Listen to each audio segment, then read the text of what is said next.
لَسَوْفَ يُعْطِيكَ رَبُّكَ فَتَرْضَىٰ، میں نے آپ کو راضی کرنا ہے۔ اتنی بڑی ہستی حفصہ، تیرے گھر میں نبی کے 2 جوڑے تھے یا ایک تھا؟ ایک تھا، کہ اسی کو خود دھوتے تھے، نوکر نہیں دھوتا تھا، بیگم خود دھوتے تھے، سکھاتے تھے، پہن کے باہر آتے تھے۔ کئی دفعہ ایسا ہوا کہ نہیں ہوا کہ نماز کا ٹائم آیا اور بلال نے آ کے آواز لگائی، یا رسول اللہ نماز کا وقت ہو چکا ہے، اور آپ فرماتے تھے بلال ابھی میرے کپڑے خشک نہیں ہوئے، ہنے سکنے پائے، ہنے سکنے پائے، علی گلین میں آ جانا۔ نماز لیٹ ہو جاتی تھی، کپڑے خشک نہیں ہوتے تھے۔ اور تمہیں وہ دن تو یاد ہوگا کہ ایک دفعہ جوڑا بھی نہیں تھا،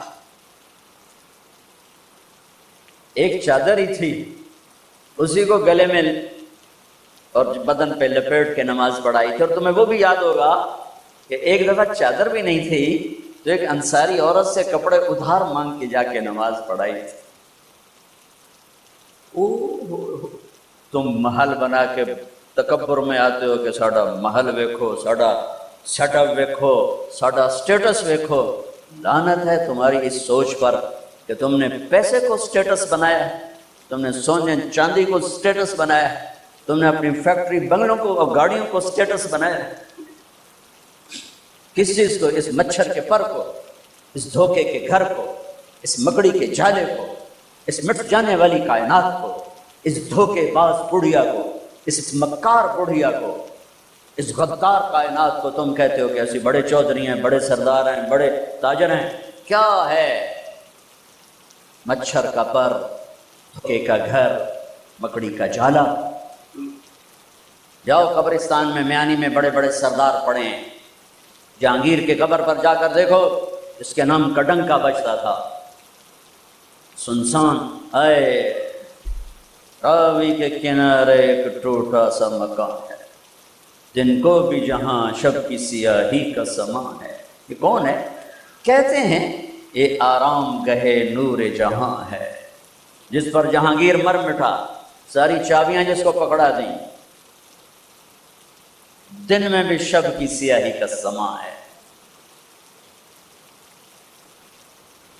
تجھے یاد ہے حفصہ میرے نبی نے کبھی ٹیک لگا کے کھانا کھایا؟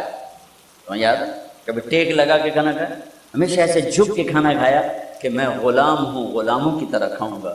ایک دفعہ تو نے چھوٹے سے اس پر ٹیبل پہ رکھ دیا تھا اور کہا یا رسول اللہ آپ ذرا آرام سے کھا لیں، تو آپ نے کھانا اٹھا کے زمین پہ رکھ کے کہا تھا حفصہ میں غلام ہوں، میں غلاموں کی طرح کھانا کھاؤں گا۔ تجھے وہ بھی یاد ہوگا تیرے گھر میں میرے نبی کا بستر کیا تھا؟ بتا۔ کیا ایک ٹاٹ تھا، ٹاٹ جو دن میں پھیلا دیتی تھی، رات کو دوہرا کر دیتی کہ اچھا وہ رات یاد ہے جب تو نے اسی ٹاٹ کی ایک کی بجائے 2 تہہ لگائی تھیں اور صبح اللہ کے نبی نے پوچھا تھا حفصہ میرا بستر تبدیل کر دیا؟ کہ نہیں یا رسول اللہ وہی ہے، میں نے ایک کی 2 تہہ لگا دی تاکہ آپ کے لیے تھوڑا نرم ہو جائے۔ کہ نہیں حفصہ اسے جیسا پہلے تھا ویسا ہی کر دو، میں رات کو اٹھ کے اللہ سے باتیں کرتا ہوں، اس کی نرمی نے مجھے اٹھنے میں ذرا رکاوٹ پیدا کی۔ یہ باتیں میں ٹھیک کہہ رہا ہوں؟ کہ جی ہاں ٹھیک۔ کہا تم مجھے کہنے آئی ہو کہ میں راستہ بدل لوں؟ حفصہ جنہوں نے تمہیں بھیجا ہے، عائشہ جنہوں نے تمہیں بھیجا ہے انہیں بتاؤ 3 دوست تھے، 3 مسافر تھے، ایک ان کی منزل تھی، ایک ان کی راہ تھی، ایک ان کی ڈگر تھی، اس پر ایک چلا اور چلتے چلتے چلتے اپنی منزل پہ پہنچا اللہ کے محبوب، پھر دوسرا چلا اور اسی ڈگر پہ چلا اور چلتے چلتے اپنی منزل پر پہنچا ابو بکر صدیق۔ اب تیسرا چل رہا ہے، اگر انہی کی راہ پہ چلے گا تو ان تک پہنچے گا، ادھر ادھر ہو گیا بھول بھٹک جائے گا۔ انہیں جا کے بتا دو کہ جس راہ پر میرے دونوں ساتھی چلے میں اسی پہ چلتا رہوں یہاں تک کہ میرا اللہ مجھے میرے ساتھیوں سے ملا دے۔ اللہ نے کیسے ملایا؟ نماز میں خنجر لگا، نماز فجر کی نماز پڑھاتے، اب ایک دم گرے، وہ چھپا ہوا تھا ابو لولو مجوسی، اس نے 7 وار کیے خنجر کے پیڑ میں، تو آپ گرے تو پہلی صف والوں کو تو پتہ تھا پیچھے نہیں، تو عبد الرحمن بن عوف نے لپک کے آگے مصلی پہ کھڑے ہو کے نماز شروع کر دی، اور چند آدمی اس کو پکڑنے کے لیے بھاگے، پھر اس نے آگے جا کے اپنے آپ کو خنجر مار کے اس نے خودکشی کر لی۔ اٹھا کر مکان پر لے گئے، دودھ پلایا گیا تو وہ آنکھوں سے باہر نکل گیا، کہنے لگے موت کا پیغام آ گیا ہے۔ تو اپنے بیٹے کو بلایا، کہ بیٹا جا کر اماں جان عائشہ سے کہو کہ عمر امیر المومنین نہ کہنا، اب میں امیر المومنین نہیں ہوں، کہنا کہ عمر بن خطاب اپنے دونوں ساتھیوں کے ساتھ قبر کی جگہ چاہتا، اگر مجھے اجازت مل جائے تو مجھے وہاں دفن کرنا، اگر اجازت نہ ملے تو مجھے عام قبرستان میں دفن کر دینا۔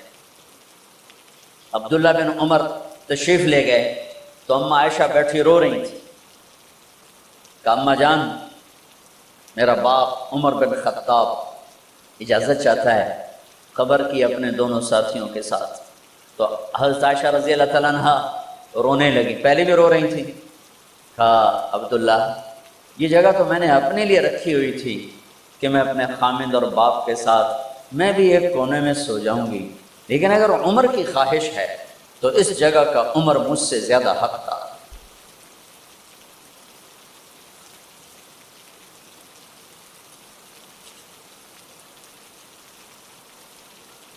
بیٹے نے آ کر کہا ابا جان مبارک ہو، اجازت ہو گئی۔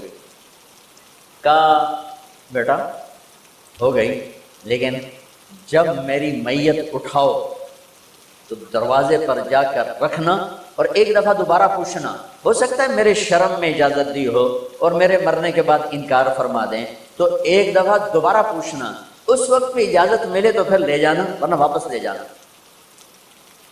حضرت علی اور حضرت حسن تشریف لائے جس دن انتقال ہو رہا ہے، تو گھبراہٹ دیکھی تو حضرت علی نے فرمایا عمر موت سے ڈر گئے ہو؟ کہ نہیں موت سے نہیں ڈرا، موت کے بعد کیا ہوگا اس سے ڈر گیا۔ یہ کون کہہ رہا ہے؟ میرے بعد کوئی نبی ہوتا تو عمر ہوتا، یہ وہ کہہ رہا ہے۔ یہ کون کہہ رہا ہے؟ آپ نے کہا آج رات میں جنت میں گیا تھا، میں نے ایک بڑا خوبصورت محل دیکھا، سونے چاندی زمرد یاقوت موتیوں کا، میں نے کہا یہ کس کا ہے؟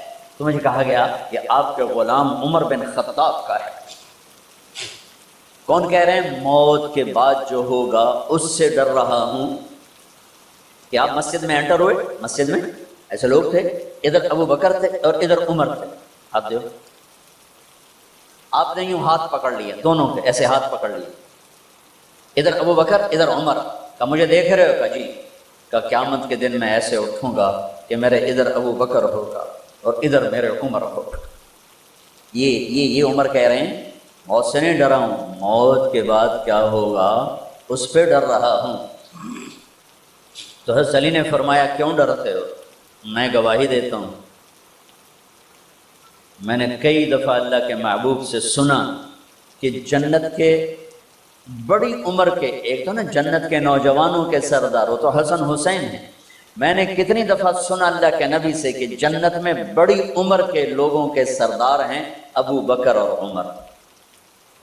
تو آپ نے کہا قیامت کے دن گواہی دو گے؟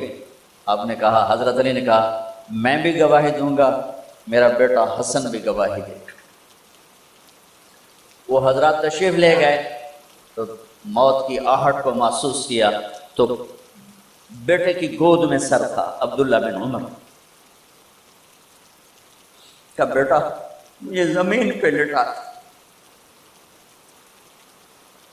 انہوں نے یہاں سے ہٹا کر یہاں سر رکھ دیا، وہ حق سنا نہیں کیا کہہ رہا ہوں، زمین پہ ڈال دے۔ ان کا جی نہیں چاہ رہا تھا، کیا کہہ رہا ہوں، زمین پہ ڈال دے۔ انہیں آگے کر دے، وہ پیچھے ہو، اپنا چہرہ مٹی میں یوں رکھ دیا اور مٹی میں منہ ملنے لگے ایسے، اور کہہ رہا ہے ویل لک یا عمر ان لم یغفر لک عمر ان لم یغفر لک ربک، اے عمر اگر تیرے رب نے آج تجھے معاف نہ کی تو ہلاک ہو۔ ویل لک ولأمک ویل لک ولأمک یا ام ان لم یغفر لک رب۔ عمر اگر آج تجھے اللہ نے معاف نہ کی تو تو ہلاک ہو۔ اتنے بڑے مقام والے 1,24,000 میں ایک آدمی ہے مراد، جس سے مانگا گیا ایک آدمی، یا اللہ عمر دے دے میرے اسلام کی بلندی کے لیے۔ وہ کہہ رہے ہیں ویل لک یا ام ان لم یغفر لک رب۔ اے عمر تو برباد ہو گیا اگر تیرے رب نے تجھے معاف نہ کیا۔ یہ کہتے جان نکل گئی۔ صہیب رضی اللہ عنہ نے آپ نے وصیت فرمائی تھی میرا جنازہ صہیب پڑھائے، رومی جنازہ پڑھایا گیا، کندھوں پہ اٹھایا گیا، اور آ کر اماں جان عائشہ رضی اللہ عنہ کے دروازے پر عبداللہ بن عمر، باقی تو کوئی پتہ نہیں تھا کسی کو، گوے ٹھہر جاؤ جنازہ یہاں رکھ دو۔ پھر آگے بڑھے، دستک دی، اماں جان میرا باپ عمر بن خطاب دروازے پہ پہنچ چکا ہے، اندر آنے کی اجازت ہے۔ تو اماں جان عائشہ نے فرمایا مرحبا بعمر، ہم عمر کو خوش آمدید کہتے ہیں، اور باہر تشریف لے گئیں۔ وہیں حجرہ مبارک میں قبر کھودی گئی۔ عبداللہ بن عباس فرماتے ہیں کہ میرے کندھے پر کسی نے ہاتھ رکھا تو میں نے یوں پیچھے مڑ کے دیکھا تو جناب امام المتقین حضرت علی کھڑے ہوئے رو رہے تھے اور فرما رہے تھے عمر مجھے پتا تھا تیرے سوا یہاں کوئی نہیں آ سکتا، مجھے پتا تھا یہاں تو ہی آئے گا اور کوئی نہیں آ سکتا، چونکہ میں نے ہزاروں دفعہ سنا خرجت انا و ابو بکر و عمر دخلت انا و ابو بکر و عمر۔ میں نے ہزاروں دفعہ اپنے نبی کی زبان سے سنا میں اور ابو بکر عمر گئے تھے، میں اور ابو بکر عمر آئے تھے، میں اور ابو بکر عمر اندر گئے تھے، میں اور ابو بکر عمر باہر گئے تھے۔ میں نے اپنے نبی کے نام کے ساتھ تجھے اور ابو بکر کو اتنا سنا ہے کہ کسی کو نہیں سنا، لہذا مجھے پتا تھا تو اسی جگہ پہ آئے گا، تیری یہی جگہ ہے۔ میرے بھائی بہنوں، یہ وہ لوگ ہیں جنہوں نے رضی اللہ عنہ کا ٹائٹل جیتا اور پھر روتے روتے مر گئے۔ مجھے کیا خبر کیا ہونے والی، آپ کو کیا خبر کیا ہونے والا؟ بے شک میرا رب رحیم ہے، وہ اس کے رحم کے تو فعلی کام بنے گا۔ کیڑیاں تقریراں تے کیڑے علم، کیڑیاں نمازاں تے کیڑیاں سجدہ، کم تو اس کی رحمت پر بنے گا، پر یہ اعمال اس کی رحمت کو لینے کا راستہ ہیں۔ یہ بھی ٹھیک نہیں ہے کہ اللہ غفور الرحیم ہے آپ ہی معاف کرے گا، یہ یزید اور حسین کو برابر تو نہ آل رسول کی بوٹی بوٹی نوچ دی جائے اس کی رضا کو ڈھونڈنے کے لیے۔ وہ نہیں کہہ سکتے تھے اللہ بڑا غفور الرحیم۔ اس لیے بھائی بہنوں، معاملہ بے شک اللہ کی ذات سے ہے، بڑا کریم ہے، آنسو دیکھنا چاہتا ہے، ندامت دیکھنا چاہتا ہے۔ کون ہے جس سے گناہ نہیں ہوتی؟ کون؟ میں اسے انسان ماننے کے لیے تیار نہیں، یا تو وہ کوئی فرشتہ ہے یا نبی ہے، نہ نبی آ سکتا ہے نہ ہم فرشتے ہیں، وہ انسان ہی نہیں جس سے خطا نہ ہو۔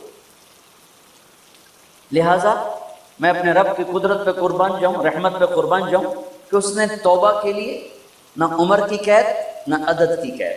ابھی تو 60 سال کا ہو گیا ہے، 70 سال کا ہو گیا، اب تیری کوئی توبہ نہیں، آخری سانس میں آ جا قبول ہے۔